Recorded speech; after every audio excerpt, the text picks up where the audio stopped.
China-Africa trade has grown tremendously, with China customs reporting trade to have reached 300 billion USD at the beginning of 2025. Africa supplies China with minerals and agricultural goods, and China provides finished goods and machinery to support African entrepreneurs. African consumption of Chinese goods is going to grow due to a growing population and the increasing sophistication of African consumers. But it's not only finished goods that Africa wants.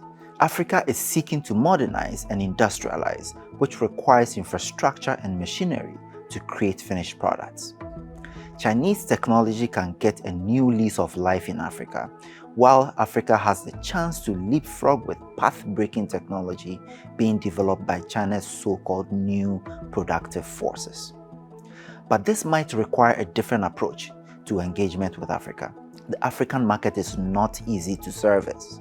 In comparison to the US, for example, Africa is not a homogeneous market.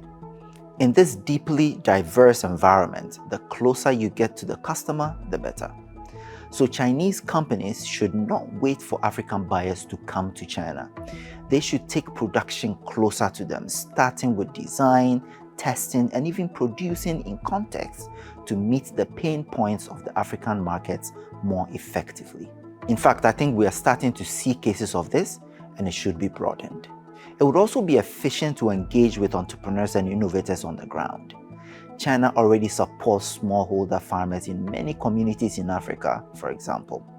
China must work with local innovators and entrepreneurs who better understand African context and can better guide the innovation and development of solutions that Africa needs.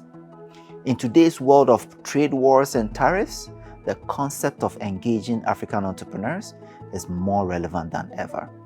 China must explore new markets and new bases of production, which is why doing business in Africa is an increasingly hot topic in China today. Trade is transforming from purely an exchange to a collaboration, and I believe it is collaboration that will build Africa's capacity to modernize and industrialize in a sustainable way.